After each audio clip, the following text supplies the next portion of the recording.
Welcome to the Survive, Scale, Soar podcast. Hear and learn through the success of others how to build the life and business you deserve. Learn to overcome failure, what it means to seek out growth, and how to become the best possible version of yourself. And now, here's your host, coach, entrepreneur, husband and father, and author of the #1 best-selling book, Survive, Scale, Soar, Jeremy Williams. And welcome back to the Survive, Scale, Soar podcast. I'm your host, Jeremy. I am also the owner of Red Hawk Coaching, a coaching services company that provides services for real estate agents, real estate team leads, real estate broker owners, and small business owners. If you'd like to learn more information about Red Hawk Coaching, visit my website, redhawkcoaching.com. Again, that is redhawkcoaching.com. And if you have any questions, just click on the button that says book an appointment. I'd be glad to answer those for you. Quick reminder, this show comes in 2 formats. Real talk, it's just me and the mic sharing what's happening in our world and how it can relate to your business. And success talks, where I get to interview top people in their respected industry and they share with you what has made them successful in their journey. Today is a real talk. Today is also a special day for me. It's the 21st anniversary of my wife and I getting married, and she's an amazing wife and has blessed me with 2 amazing children. And it's just a great day, and I'm looking forward to the next 21 plus years that we are together. So shooting for that 50 number or more, that would be great. So super excited about that, and glad that she's on the journey with me.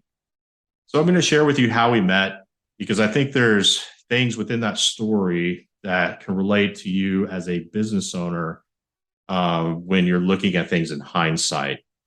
I'm a spiritual person, and if you've been listening to my podcast, I don't hide that. It's important to me, and I've asked myself time and time again, is if one of these things hadn't have happened in the story, would Laurie and I have met? Would we have gotten married? And a lot of people say, "Oh, love will find a way."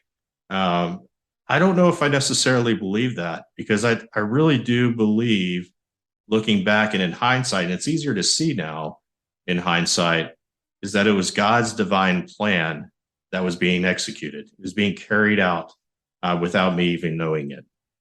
And so let me share with you the story. And then we're going to talk about how that would apply to you as a business owner.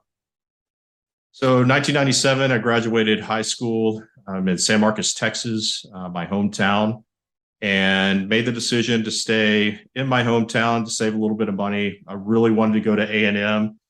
Just wasn't in the cards at that time. Yet I think that was part of the plan.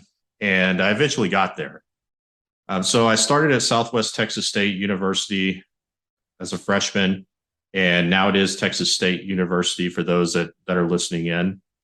I started as a freshman on that campus, and like any freshman that goes to college, you're there amongst a mass number of people, pretty similar in age to you, all variety of backgrounds and experiences that are coming there to find out who they want to be. And that was me. I was on the campus. I was trying to find my place. Where did I fit in? Like, who was I going to connect to? And it all started with an ad in the newspaper.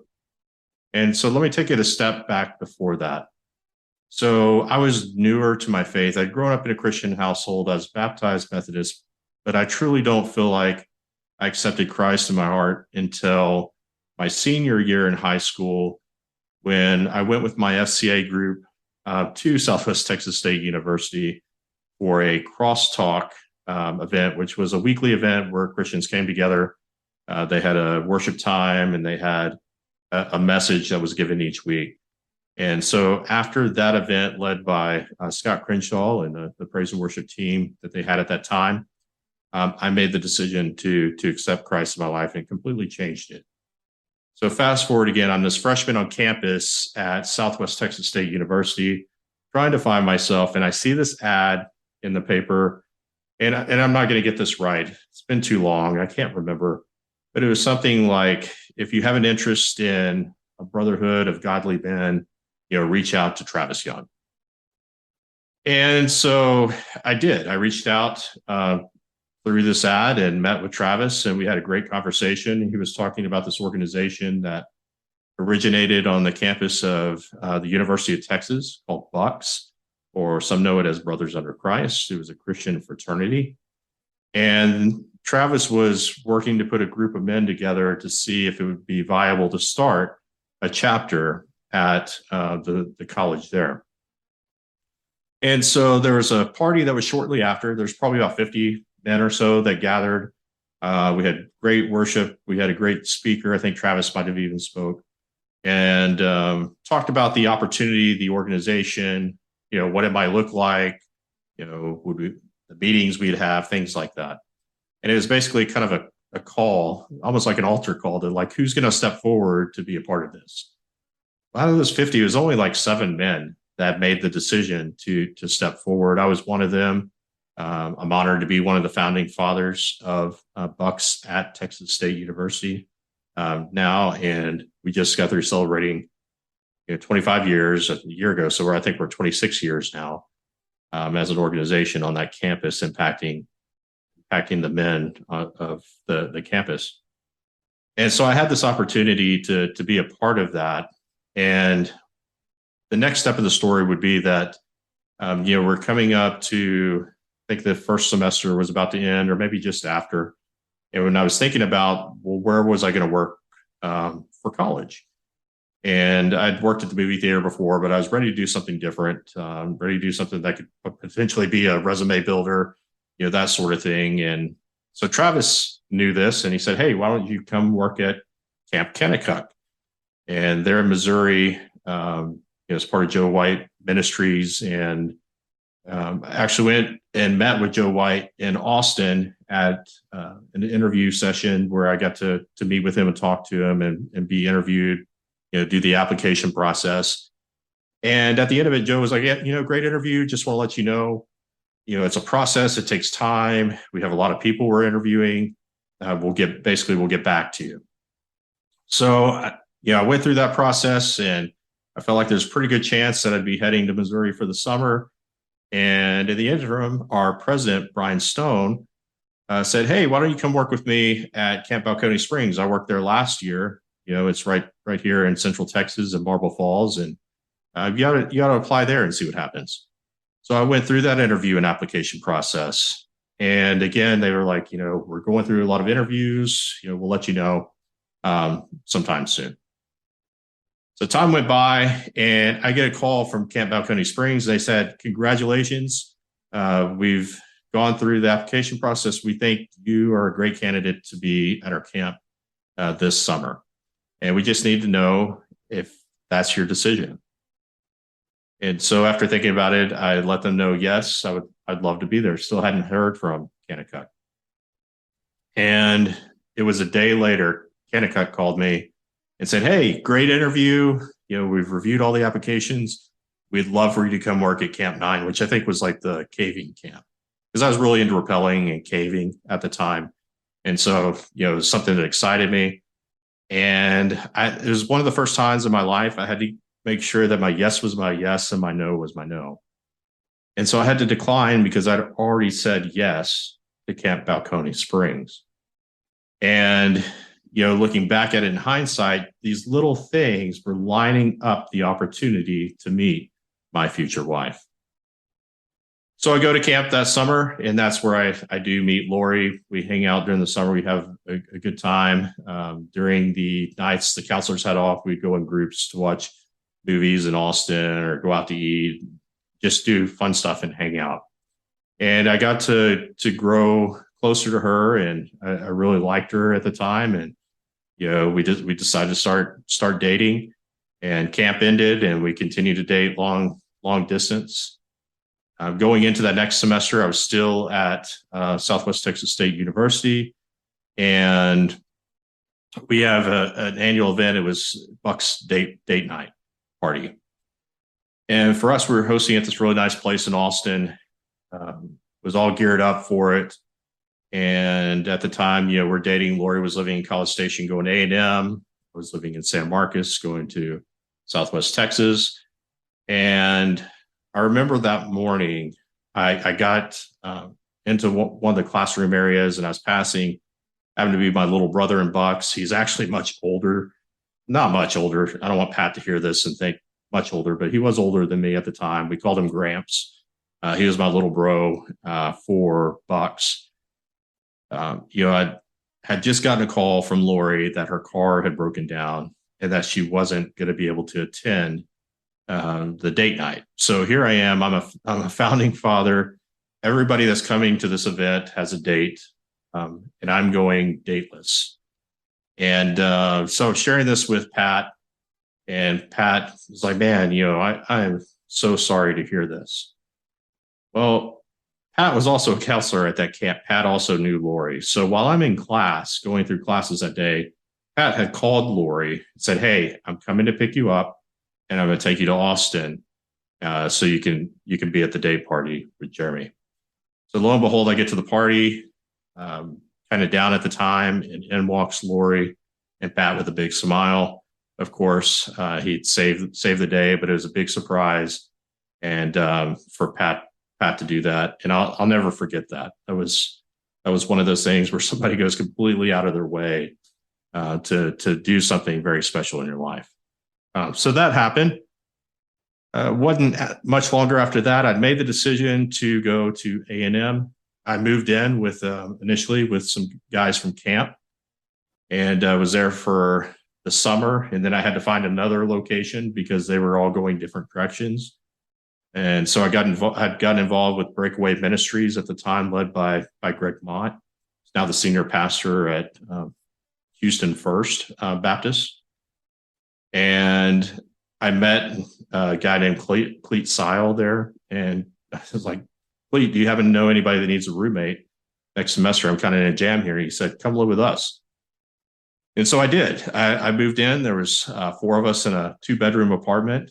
At the time, we were paying $50 a month each for rent. So that kind of tells you what the cost of rent was at that time. And it was also not the most desirable place. It was a place to call home while I was in college. It was in that opportunity that I met not only Cleet, but a guy named Josh Thornton, Mo, and then also a guy by the name of Brandon, who's since passed. Great men in my life and great friends. Brandon was actually one of my groomsmen in the wedding, and so it's. You never know when you're going to have amazing people put into your life. Brandon was one of those. And I think just part of the story and God aligning me with finding Laurie. So the night came, we dated for about 3 years. And I came to the decision that I wanted to ask her to marry me. So it was a night on the campus of Texas A&M that we were watching one of the Opus shows. It was Jesus Christ Superstar. In my right pocket, I had the ring. And I can tell you I was a nervous mess the entire show because I was thinking about it. And while the show was going, my roommates, bless them, went out to Albritton Tower, set up a really nice oak table with white linens, a bottle of champagne on ice. They had my Bible there because I was going to read from Proverbs to Laurie after I proposed to her. We had a dessert. Her favorite dessert, Cafe Excel, was there, which she couldn't even eat after we proposed. She was so nervous. And then, then it happened. So we were walking across the field towards Albritton Tower. And one of the things that are said about Albritton Tower is if you walk through it with the one that you love, you're destined to get married. And so we were walking across the field. I said, "Laurie, why don't we walk through Albritton Tower?" And it kind of took her by surprise, but she was like, "Okay, sure, let's walk over there." And as we're approaching, she sees this elaborate setup that my roommates had done for me, and she's like, "Hey, we can't go over there. We're going to ruin something for somebody." I was like, "Oh, there's nobody over there. Let's just go now. We'll walk through. We'll be good." She's like, "We just can't do it, Jeremy. We're going to ruin something for somebody." And finally, I had to tell her it was for her. And so I proposed to her. We were at the table. All my roommates, they formed a parade of cars that went around and around all red tower. They were honking their horns. It was a really just cool opportunity, and one that I'll never forget. The story it takes me back there. And so we ended up being engaged for about a year, and we got married here in Kingwood, Texas, at First Presbyterian Church here in Kingwood. Her dad was the music minister at the time, and so that's where we ended up getting married. And we ended up settling here in the Houston area. We lived in Houston for a period of time, inside the city limits in Summerwood. And then we moved out to Kingwood, where we've been since 2008 and raising our family. So I say all this to say, and how does this relate to your business? Okay, it's a great story, but how does it relate to business? So again, it goes back to that question: is if one of those things had not happened, like if I wouldn't have answered that ad to meet Travis, would I have ever met Brian to go to Camp Balcony Springs? And if I didn't go to Camp Balcony Springs, would I have ever met Laurie? If I didn't have that date night while we're dating long distance, could that have impacted our relationship? Who knows? I don't know. So you go and you look at all these little things that happen along the way, and I'm telling you, there's a lot of other things that I could spend a lot of time talking about, but I don't want to bore you. But looking in hindsight, it's always easier to look in hindsight. You can see that there's little things that align in whatever it is in your life, whether it's your marriage, your business, getting healthier again, what relationships, just anything. There's little things that happen that put you in the path of those things. And as a business owner, I believe that to be true today. Go talk to anybody that's built a successful business and ask them how they got there. And it's a journey. There were steps along the way. If they didn't meet somebody, could it have cost them a deal, or could it cost them another opportunity? Whatever it may be, there's going to be little things. And again, always easier in hindsight to see it. But here's what's important about that. It's easier to see it in hindsight, but it's most important that you understand right where you are now that it's happening. And see, at that time, I didn't realize that God was preparing me for a wife. I didn't realize he was putting me in these different places and sending me to these different locations to put me in alignment with my wife. Now I know that. And now I know that in anything that I do in my life and inquiry, especially like in my business, is that there's little things that are happening every single day that are putting me in alignment with future success. Right? Sometimes we're in the forest and we can't see through the trees, yet we're moving in the right direction. For me, I believe it's a divine thing. I believe it's a spiritual thing that, God is working in my life. He's working in my business. He's putting people into my business. He's taking people away from my business that need to be moved, but maybe I've learned a lesson from. And he's putting me on a path to greater things. I truly believe that. And whether or not that's your belief or not, there's things that happen in the universe every day that are preparing you for the next step, or preparing you for the next opportunity, or actually lands you that next opportunity. So while this is a message that is rooted into my special day and what I'm really excited about and passionate about, hopefully I didn't bore you with this, is that I want you to take the lessons from it and know that you're right where you need to be today. It might not seem like it as a business owner. The finances might not be there. The relationships might not be there. You might have just had a door closed on you. Whatever the case may be, you're right where you need to be today. Just keep doing the activities every single day. Plant the seeds, because you don't know when they're going to sprout.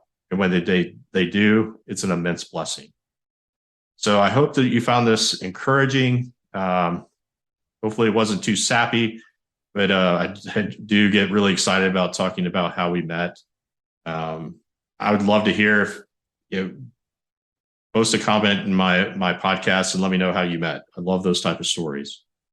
Share with me, if you've got an exciting story about where you are in your business and the little things that happened along the way that created the success for you. I'd love to hear about that. I may even have you as a podcast guest because I think people need to hear that. So be satisfied, be joyful right where you're at today, because it is leading to bigger things. Just keep doing the activities every single day. And if you do them and do them again, and you're consistent and also intentional in those activities, you're going to get to a place where you do have success, and you're going to look back and you're going to be like, that's the reason why. And that's the reason why. And that's the reason why. So I hope this helps you today. Go out, do amazing things. And until next time, onward and upward. Thank you for listening to the Survive, Scale, Soar podcast. If you heard something that made a difference in your life today, share it with someone that might benefit, and subscribe so you don't miss the next episode.